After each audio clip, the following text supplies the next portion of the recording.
CTV News with Carlyle Fiset. Good evening. Thanks for joining us. We begin tonight with a video posted by on social media earlier tonight showing a driver crashing into a pedestrian in Sarnia and then fleeing the scene.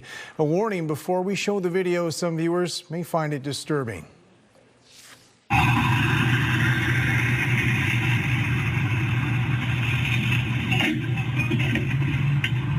According to Sarnia police, this happened around 8:30 p.m. Tuesday night at the intersection of Talford and Queen Street in the city's southwest. Police say the pedestrian is a 54-year-old man and he's going to be okay, taken to hospital with non-life-threatening injuries. The driver who hits the pedestrian can be seen getting out of the vehicle, seemingly checking on the man they hit. They then get back in the vehicle and drive away. According to police, they were driving a red or maroon Jeep SUV. Elsewhere in Sarnia last night, Sarnia police reported a man killed in a single vehicle crash. They say they were called to a loading dock at the Lambton Mall around 7:30 p.m. where they found a 66-year-old man with no vital signs. According to police, paramedics did what they could, but he did not survive, and his name is being withheld until family are notified. Wild weather across southern Ontario today. Emergency crews say they responded to hundreds of crashes in our region, and in one case, 2 police officers were sent to hospital when their cruisers were struck on Highway 403 near Woodstock. They were attending to this crash, struck from behind near Highway 53. According to police, both officers were inside their respective vehicles at the time. One was helping a driver who was involved in the original collision. Another had shown up to assist. Police say they've laid careless driving charges. We'll have much more on the forecast later in the newscast with Julie Atchison. Fire destroyed an old home in Newbury overnight, and police say they're treating the circumstances as suspicious. With more on that investigation, here's Jerry Dewan. Fire crews were called to the home at Haggerty Road and Railway Street in Newbury around 2:30 this morning. When they arrived, they found flames blanketing the rear of the home. The home was a century home built approximately 1880s. Was actually in the process of having a new foundation put under it, so it was all jacked up on blocks. Having the home lifted made fighting the fire more challenging. We attended to find the rear of the home was well involved, and because of it being up on the blocks, I refused to dedicate my staff to any interior attacks. It was just too unstable, too unsafe to go beyond a surround and drown attack. The home's owner is London resident Stephanie Royackers. She said she was too overwhelmed to speak on camera, but told CTV News there's evidence the fire was intentionally set. Middlesex OPP confirmed the fire is suspicious, and the OPP crime unit has taken over the investigation. Chief Trethewey says it can be tricky fighting fires in homes constructed in the late 1880s. Depending on how the home was insulated, it's either going to be a slow smoldering burn, or it's going to act like it's going to have like a chimney effect where it carries through rapidly. Once the fire was out, the concern was that the home could collapse onto the street. We have a collapse zone that actually exceeds the center line of the road if it should fall down because it's compromised. So we have to knock it down to a safe level. That work started shortly after 12 noon, and the home was reduced to rubble in just over an hour. Trethewey says the home was one of the oldest structures in town. In Newbury, Jerry Dewan, CTV News. The London Catholic School Board is warning of financial pressures. Trustees say they've reviewed options that could lead to major changes for students in specialized programs. With more on the budget shortfall and potential cuts, here's Rita Ismail. The London District Catholic School Board says its revised budget for 2025-26 leaves it in the red, and that means the board must find savings fast. The shortfall is at $4 million in funding, and we're spending that on specialty programs transportation. As a result, trustees voted at Tuesday's budget committee meeting to eliminate all transportation to specialty programs, a decision that would impact students at St. Mary's and Catholic Central High Schools. Canceling transportation threatens the ability of many students to access the IB program and music streams. So for a lot of us, this transportation is not optional, but it's the only way we can attend these demanding and enriching programs. In an attempt to save the service, students launched an online petition already collecting 1,400 signatures. When supports like this are removed, it sends a message that the system is not fully committed to the students that are encouraged to work hard and strive for excellence. So I wanted to give students, parents, and the community a way to come together and show how important these programs are. None of the 3 specialty programs receiving transportation are funded by the Ministry of Education. 2 other cost-saving busing options were presented to trustees but were not selected. We project our enrollment to increase. But what if it doesn't increase? Then we're not going to receive the funding. Then your deficit is going to increase, and you're left with being non-compliant. Trustees will vote on transportation options December 15th. Any changes would take effect in September 2026. Rita Ismail, CTV News. A pair of new schools opened in northwest London earlier this year, but the ward councillor is concerned, saying they began welcoming students before proper road safety measures were in place. Daryl Newcomb reports. Northwest Public School opened earlier this year without the full complement of pedestrian and cyclist safety features to protect students around Burr Oak Drive. And according to Councillor Corinne Rahman, just down the street, St. Gabriel Catholic School faced similar deficiencies. One of the things that we heard was, why wasn't this done before the school opened? Rahman notified city staff about the deficiencies that put students at risk in the fast-growing neighborhood near Sunningdale and Hyde Park Road. We need speed bumps around the school.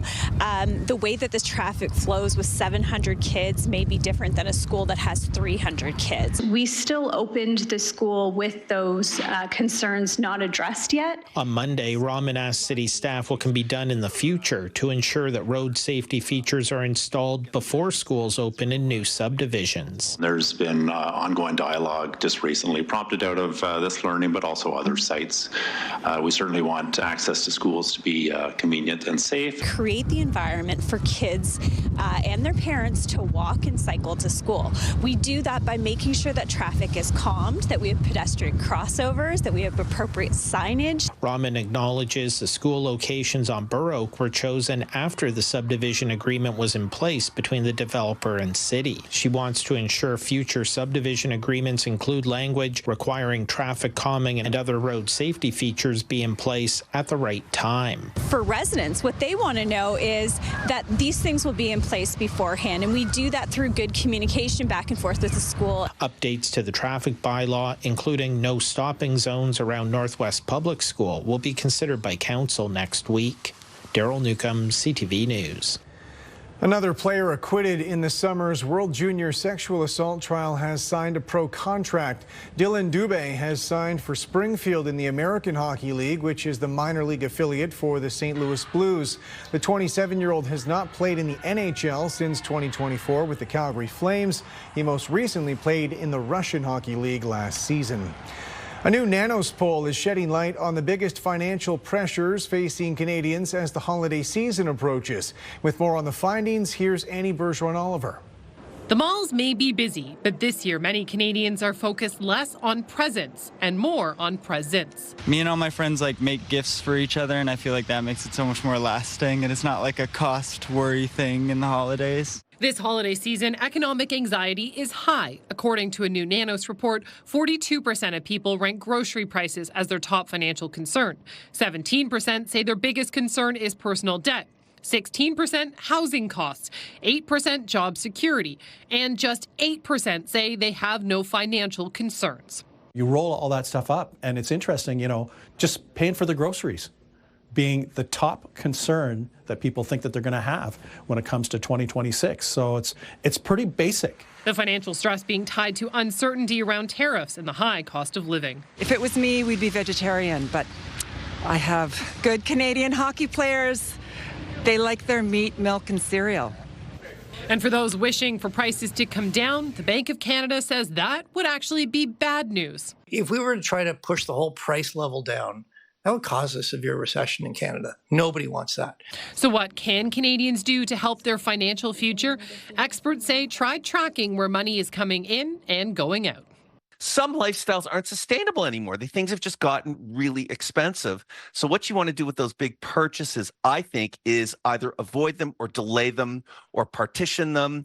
And maybe that's the best way to go. Overall, inflation is expected to remain steady next year, with the Bank of Canada expecting it to hover around 2%. Annie Bergeron-Oliver, CTV News, Ottawa. A major boost for the London Food Bank today, the beneficiary of a $50,000 donation from the Nazem Kadri Foundation. With more on today's announcement, here's Brian Bicknell. Oh, this is amazing. Oh, that is totally amazing. Look at that. An act of kindness that will go a long way to helping families in need. We can do a lot with 1 can of tuna. We can do a lot with 50,000 cans of tuna. So $50,000 is absolutely amazing. Hi, how are you? London-born NHLer Nazem Kadri has donated $50,000 to the London Food Bank through the foundation that bears his name. So, I mean, you always, I think, are proud of where you're from. And, the side note as well with the food bank, I mean, it's all volunteer based. So we have some great people that are, trying to contribute and trying to do what they can to help out the community. The foundation holds a number of events each year to raise money for worthy causes, says committee member Mo Haydar. And every year we pick 2, 3, 4 organizations that we feel as a committee are in need and can use those funds to help our community, and this is just the benefit of it, to hand out those checks and be able to help people. Food Bank co-executive director Jane Roy says the donation comes at a time of unprecedented need. In the month of October alone, the food bank helped 6,125 households. That's a single-month record for the organization. It's food inflation, it's costs, it's the fact that people aren't finding work. Some people are losing jobs. It's all of it. Like, everything seems to be going up. And I think it just gets tougher and tougher and tougher. Brian Bicknell, CTV News. A pedestrian bridge has reopened in Huron County 8 months after construction started. As Scott Miller reports, the project took longer and cost more than originally expected. When we started, I don't think we really understood the scope of this project. The final construction fencing came down today, bringing to an end an 8-month-long construction project that started April 22nd and saw 4 gigantic concrete piers that support the 250-ton former rail bridge restored and refurbished. I think one of the main things was access. When we looked at it over a year ago, that was kind of the main question, is getting equipment out. It's quite a distance from the road. So we made use of some specialized equipment to help with that. The Minnesota Bridge was a train bridge from 1907 to 1988 and was saved from the wrecking ball by a group of volunteers who turned it into a walking bridge in 1992. This was the first major construction project to extend the life of the bridge since then. It's an old structure, so you don't know, but we have gotten all the critical things done now, and so that should make it safe for a very long time. One might think, who's actually going to show up here for the reopening of a pedestrian bridge in the middle of winter? Well, Marion says that people have been harassing her for weeks, if not months, waiting for the reopening date. People don't just support this bridge, they love this bridge in this community. And to hear from folks that use it to walk to work, to cycle, they're so excited to get back to their day-to-day routine with the bridge. The final price tag for the bridge repairs, $1.1 million, much more than the original budget of $700,000, and the work took 3 months longer than expected too, so it cost more and took longer than anyone thought, but it was work that had to be done. It goes for all the seasons. There'll be people skiing, snowmobiling the other side of the bridge out into the country. A grand opening ribbon cutting for the Minnesota Bridge on North Harbor Road will take place this Saturday. In Goderich, Scott Miller, CTV News. A groundbreaking social media ban is now in effect in Australia for kids under 16 years old. They're no longer allowed on platforms like TikTok, Instagram, Snapchat, or YouTube. Heather Wright looks at the possibility of a similar ban here in Canada. The legislation is the first of its kind in the world. Children in Australia under the age of 16 can no longer legally have accounts on social media sites like Facebook, Instagram, TikTok, and Snapchat. It's a law Amanda Ebinger wants to see passed here in Canada. She was getting phone calls. She was getting harassed. When Ebinger's daughter was 11, someone began posting rumors about her online. The attacks became so vicious, she started to self-harm. and even considered taking her own life. We took her to the hospital and she stayed there for the weekend. And then after that, I realized, okay, we can't be here anymore. The family moved out of town to escape the harassment. Australia's law aims to prevent that type of online bullying and also shield young people from apps that have been shown to cause increased rates of depression, anxiety, and loneliness. The ban puts the onus on the tech companies to enforce age restrictions and remove accounts of those under the age of 16, or face fines of up to 49.5 million Australian dollars. Critics say the law is an infringement and will be tough to enforce. There are also concerns about kids losing a communication tool or being pushed into the darker parts of the internet. Proponents, though, say it's an important first step. Generally, whenever you have one of these large policy changes, it's going to help some people and harm some people. And so I think Australia is making the bet that overall, on the longer term, that this will be more helpful than harmful. Australian officials acknowledge the implementation of this law won't be perfect and kids will likely exploit loopholes. Many countries and provinces here in Canada are exploring their own type of legislation, watching closely now at how things unfold in Australia. Heather Wright, CTV News. Still to come, coaching duties handed over. The plan for the London Knights, while the Hunter brothers are on World Junior duty.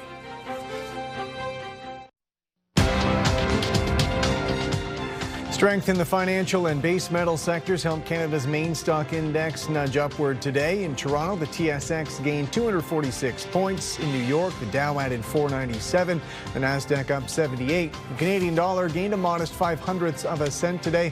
On commodity markets, gold lost more than $11 an ounce, oil up 21 cents a barrel. A surprise resignation last night from Canada's ambassador to the U.S., leaving a major vacancy at a pivotal time in Canada-U.S. relations. With more on the succession plan now forced on the Prime Minister, here's Mike Lukatour. She's been a remarkable ambassador. She handled herself very well in some very difficult circumstances, and wish her all the best. Kirsten Hillman announced she will be stepping down in the new year, adding the move was first discussed when Prime Minister Mark Carney came into office. And exceptional public servant, we're all in her debt, and I just want to thank her again for her contribution. Hillman leaves as trade talks around sectoral tariffs like steel and aluminum remain stalled, and the official review of CUSMA is months away. I think it's important that we have someone in place that is going to be here through the conclusion of those discussions. Are you considering Mark Wiseman as a replacement? Sources tell CTV News Mark Wiseman will likely be named the next Canadian ambassador to the U.S. He's held a number of senior roles at asset management firms and was chair of the Century Initiative, whose stated mission is to triple the population of Canada to 100 million people, a policy that is designed to profit multinational corporations by driving wages down and housing costs up. The policy that the member across refers to has never been and will never be the policy of the Government of Canada. No matter who is chosen, a former policy advisor to Justin Trudeau on Canada-U.S. relations says the role requires someone who can engage with all stakeholders. That's a major part of the role, not just from the business community, but from civil society, labor leaders, others, to make sure that their interests and concerns are represented in talks with the U.S. With Hillman's departure in the new year, the Prime Minister says her successor will be named in the coming weeks. Mike Lukatour, CTV News, Ottawa. Good evening. Snow squalls will be ramping up overnight in London. So yes, more snow is on the way. If you're heading out first thing in the morning, leave yourself some extra time. Winds picking up out of the west. First thing in the morning, -6. Thanks, Paula DeSico, for this photo of Dax. And Bella is with Dax. She's holding him, and they were out searching for a Christmas tree. So you can see Dax is all bundled up there and ready for the holidays. Good thing you're bundled. It's going to be a cold morning. Stay with us. I'll have your local weather details coming up. Welcome back. On the desk with Julie Adgerson now, and I have a sense that maybe some people across our region will be feeling like me tomorrow morning in the shoulders because shoveling was heavy today. Yeah, it was big job. Wet stuff. Yeah. Did you get your driveway finished? It took sessions. Didn't get it all done in one go. No. Yeah, and then the plow comes by, and then you have to start from scratch. So definitely a big day with snowfall amounts across our region, ranging from 10 to 20 plus centimeters. It was wet snow as well. It had a Pacific component to it with some moisture. So as a result, we picked up some heavy snow with that Alberta Clipper. Snowfall winding down, but getting ready to ramp up again in the likes of snow squalls as we head through the overnight. Through the day today, 1 the high, 0 the low, but temperatures are dropping right now, and it's going to get cold through the overnight. So that Clipper system making the move. You can see the snowfall pulling well off to the east. It's the lake effect snow that comes in tonight that will be problematic, with snow squalls expected to develop in London, here on Perth, Grey and Bruce, even Oxford County. You could see some snow squalls heading into tomorrow. Overnight lows, -6 in London, -9 to 10 as we head through Kitchener, Waterloo and Mount Forest. And then, of course, factoring in the wind chill. The winds have shifted now to the northwest, and that's going to pull in that bitterly cold air from the north. Temperatures are set to bottom out into the deep freeze overnight, with wind chills into the -teens. Now, there's a snow squall that will develop tonight, different from system snow. And in snow squalls, snowfall amounts are highly variable depending on how they shift and move. This one's expected to move eastward as it heads into tomorrow morning. So you can see this northwest wind. That's through the overnight. And then tomorrow morning, we'll pick up more of a westerly flow. And then you can see the squalls shift just a bit. So through the day, Thursday, we'll see snow squalls with snowfall amounts piling up in through Huron and Perth County. Northern Middlesex County will see higher snowfall amounts than the southern areas. And we'll just see this squall linger over eastern Elgin County. So interesting forecast is setting up in behind. If you are traveling from the Chatham area or Sarnia toward London, you will encounter bands of snow squalls and potential for some whiteouts there. So just be prepared tomorrow. We will have some squalls around. There's a big one coming downwind of Georgian Bay as well. So travelers, I know this time of year, people start to head out to holiday functions and things like that. Heading through the day tomorrow, snow flurries and snow squalls. The weekend looks a bit calmer, so that's good. And I know many of you, I'm sure, have lots of plans. So as we take a look, we go out 36 hours. The snowfall amounts you can see in London starting to come up there, so close to about 5 centimeters in that one snow squall. Huron County, I'm expecting you'll pick up 10 to 15 centimeters. It is going to be a cold day. We'll start at about -6. We'll end the day at -3 with flurries and gusty winds. As we head toward the weekend, Friday, mainly cloudy and calmer at -3, -6, with flurries in the forecast both Saturday and Sunday. It is going to be a cold weekend. We will have some waves of cold air arriving, and they'll generate flurries and the potential for some lake effect snow. -5 on Monday, and -3 on Tuesday. But by Wednesday, the temperature is headed back above freezing. Here on Perth, Grey Bruce, snowfall amounts 10 to 20 centimeters tomorrow. In snow squalls, different again than system snow. Not a large swath, variable amounts as these squalls rotate or slowly shift east and westward. Mainly cloudy on Friday at -4, -6 with flurries on Saturday, and cold Carlyle through the weekend with on and off flurries and daytime highs well below normal for this time of year. But a bit of a rebound as we head toward day 7. Back to you. Thanks very much, Julie. The newest recipients of the Order of Canada will be honored in Ottawa tomorrow, and among them, the founder of London's Sunfest. With more on what that recognition means to him, here's Nick Paparella. Sunfest is truly the little London festival that grew. And now its founder and artistic director, Alfredo Cashaw, is receiving national recognition, being appointed to the Order of Canada. You know, my family is extremely excited and grateful and honored. And, you know, this is something that perhaps we never thought about when we arrived in this country. Sunfest is a music festival that brings the world together in London, and 40 years ago, Alfredo and his young family arrived in Canada from a world away, being political refugees from Guatemala. We were absolutely new to this country. We didn't know what to expect, where you have to go through all those kind of experiences, challenging, adapting, new language, racism, discrimination, all those kind of issues that we have to face at the very beginning, and trying to contribute to make this community a better place to live. From Victoria Park, Sunfest is not only recognized in London and southwestern Ontario, but it's known across the province and Canada, and by world music performers from around the globe for more than 3 decades. You know, initially people were very pessimistic about something like this happening in a city like London, Ontario. But we want to believe that through the festival, through all the activities and programs that we have been doing, we make people aware, you know, of how art is incredible. Alfredo gets emotional when talking about the honor, choosing to redirect the recognition to others. I would love to dedicate this recognition to my family. And of course, I would like to dedicate this to everyone who came to this country or has come to this country as a refugee, and with their hard work and with dedicated, you know, passion, have made our communities a better place to live. Nick Paparella, CTV News.